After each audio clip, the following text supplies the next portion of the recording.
Hello, Maastricht and the ICT&Health World Conference.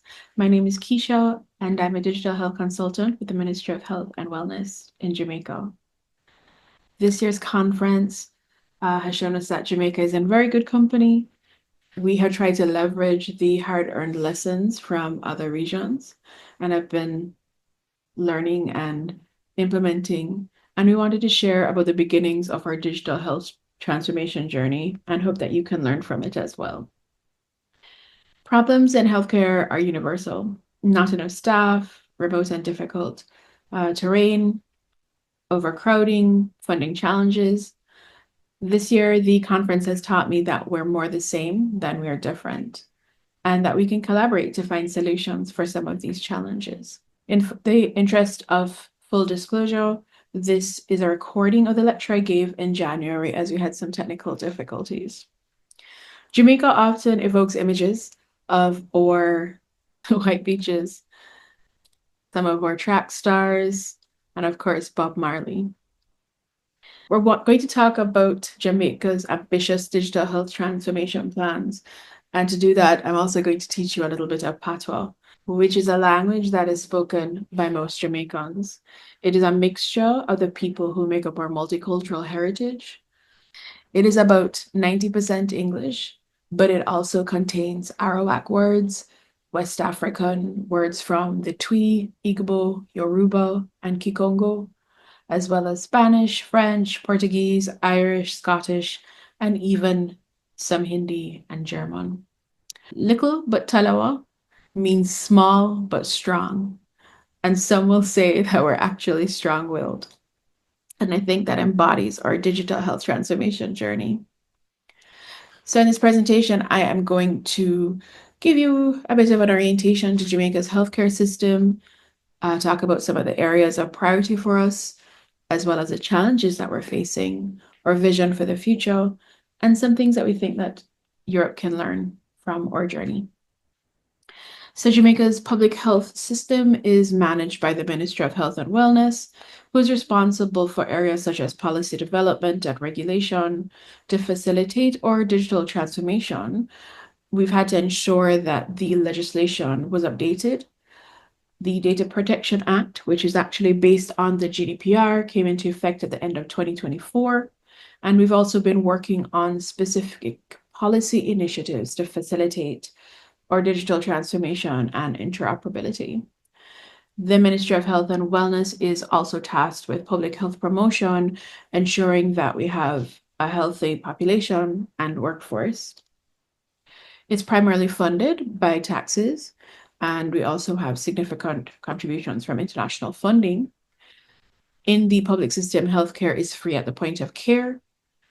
There is, however, also a private healthcare system, which would require out-of-pocket payments or would be funded through private health insurance, which is largely provided by employers. Access to healthcare can be inequitable, and particularly, of course, in rural areas where access to care can be a challenge. The island is divided into 4 regional health authorities: the Western Health Region in pink, the Northeast Region in orange, the Southern Region in blue, the Southeast Region where the capital, Kingston, is based in light green, with the capital being highlighted in the darker green. And they manage the resources, ensuring service delivery, and allows for better coordination and responsiveness to local health needs. This diagram outlines the locations of our hospitals across the island. The interior of the island is mountainous terrain, and you'll notice that all of our hospitals are essentially on the periphery of the island. Jamaica is about 11,000 kilometers squared, so it could fit into the Netherlands about 4 times. The highest point is the Blue Mountain Range, which has a height of 2,256 meters, and that's where our famous coffee is grown. We have a population of 2.8 million. The population of Netherlands is about 6 times that of Jamaica.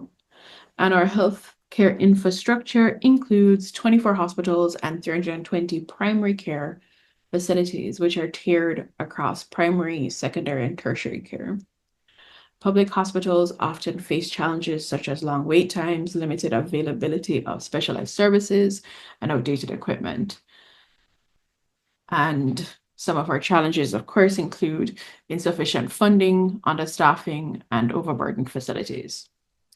The private facilities are often better equipped, but can be inaccessible or less accessible to our population because of cost, and they often lack ICU coverage.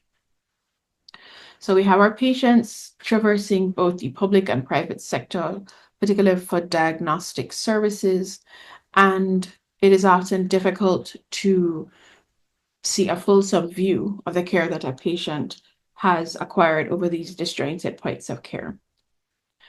Our digital transformation efforts are guided by the Pan American Health Organization's Information Systems for Health framework that is being used across the Caribbean and Latin America. And it aims to improve healthcare by making the data and information more accessible and usable, using open data, ensuring ethical data use, and interoperability. We have decided to make a focus of data and not on applications, primarily because we believe that data should last for the lifetime of a patient.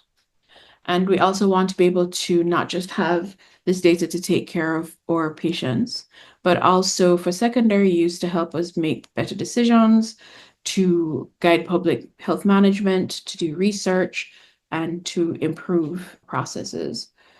No application that has data bundled will last for a lifetime. And of course, it's often challenging to extract your data from these applications. It can have data loss. These are some of the things that we're keeping in mind. Some of the things that we have as challenges include the lack of a unique national identifier, which means it can be difficult to uniquely track a patient when they use the public healthcare system or private healthcare system. And of course, this will impact our ability to understand resource utilization. We have vendor lock-in due to proprietary systems. Most of these, however, exist at the level of the regions and central ministry. We have about 30 or so applications that are currently in use, and we've learned over time how inflexible these can be. 95% of our public and private facilities are currently analog, which also creates another data silo, and there's a lack of specialized digital health skills. What we are aiming to do is to create a patient-centered system that is interoperable, interconnected, and allows access to quality data. And we aim to do this through the use of a shared longitudinal record. We have decided to heavily invest in the uses of standards to facilitate interoperability. And we've also decided to focus on data quality and data governance through the use of legislation and policy. OpenAir is a foundation on which we've decided to build this, and it is supported by SNOMED CT, which we joined in 2023 after being an affiliate member. We also released our first edition in 2024, which incorporates patient-friendly language using patois. And again, this is an effort to engage our patients in their care. The clinical knowledge manager, which we used as the foundation for including clinical concepts in our digital health tools and a standardized way of doing this, is essentially a library, and it utilizes international collaboration to come to consensus about these clinical concepts. It currently has just under 4,000 users across 119 countries in 34 languages. And it also operates as a tool for data governance. In our work, about 90 to 95% of the archetypes already existed on the CKM, and where they didn't and we had to create archetypes, we shared those back to the International Clinical Knowledge Manager. So our priority areas include a heavy focus on primary care reform, and being able to manage non-communicable diseases, which we have a significant burden.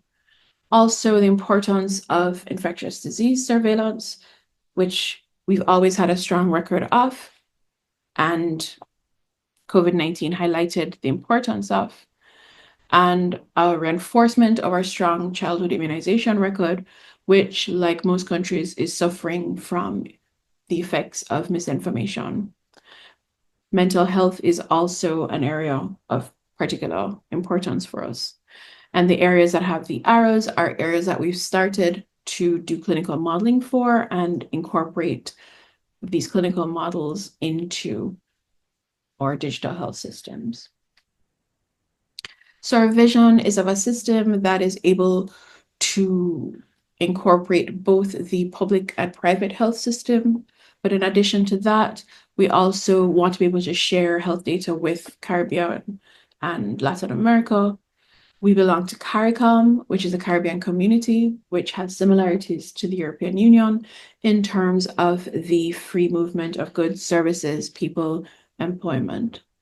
We also joined the Pan American Highway for Health in October of last year, which has similarities to the European health data space and being able to share healthcare data across these countries. We also want to be able to meet emerging challenges and rapidly innovate. And we believe that open source and the use of digital public goods can help to bring us to that point. And we want to leverage and contribute to an ecosystem of partners with different skill sets. As I mentioned, CARICOM, it's a community of about 22 countries across the Caribbean and Latin America. The population of CARICOM is about 18 million when you take into consideration the member states and associated states. Once you take into consideration our observers, then you are looking at over 100 million population. So we created MyHealth, which is our digital health interoperability and intelligence platform. And being here at the conference, we've noticed that many other countries also believe in MyHealth.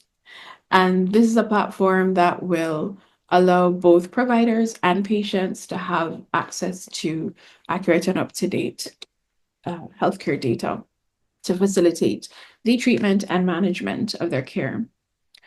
We also took time to standardize our demographic data collection as we realized when we evaluated the existing electronic systems that it was often collected in various different ways. And the platform has an enterprise master patient index with algorithmic matching and deduplication. One of the things that our platform does currently is it was able to bring into a single record data from two separate databases, a proprietary database for lab testing and an open source database for vaccination. One of the things we know is that when patients are directly engaged in their care, they have better health outcomes, and we want to include patients in their care, and that this will eventually include encounter and discharge summaries, a broader set of laboratory tests, imaging, appointments, vaccination records, and the international patient summary. A large part of the platform is also about consent, and patients are able to see who has access to their record. They can also revoke access, and they're able to share their record with providers and family members as needed. The platform also has analytics and a data lake for us to be able to leverage that information that is collected in a standardized way. We also conceptualized a patient app that would allow patients to manage their chronic diseases by tracking various NCD markers, also to learn how to improve their health through tips, and also to share patient-reported values back to the platform, which can help to give clinicians a more fulsome view of their care. For the digital health information exchange and intelligence platform, you have data being brought in from the existing information. In the middle layer, where you have data storage, transformation, and integration. In the layer in purple, we will have an OpenAir clinical data repository alongside a FHIR central data repository, the Enterprise Master Patient Index, terminology servo, which will incorporate the various standards that we aim to use, as well as local code sets that will also leverage security and identity, data access and sharing. The applications that sit at the very top layer will consume all of these resources from the platform and allow us to be agile to create new apps. We aim to have the platform be the nerve center of our digital health ecosystem. We want to build a patient-centered learning system.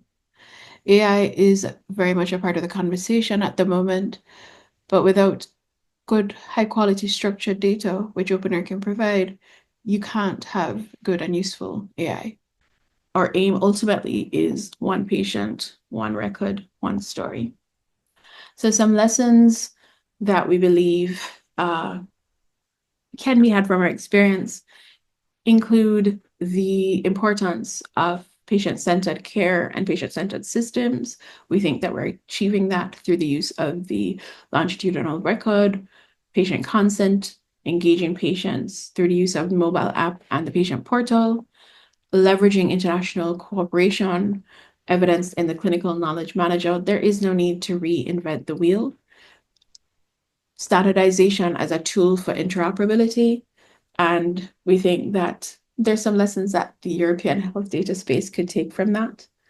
Sustainability and innovation through open source, OpenAir, and using open source definitely helps to ensure that we own our data, we can manage our data how we want to, and allows us to be agile enough to meet emerging needs, which is not something that happens when you buy an all-in-one system.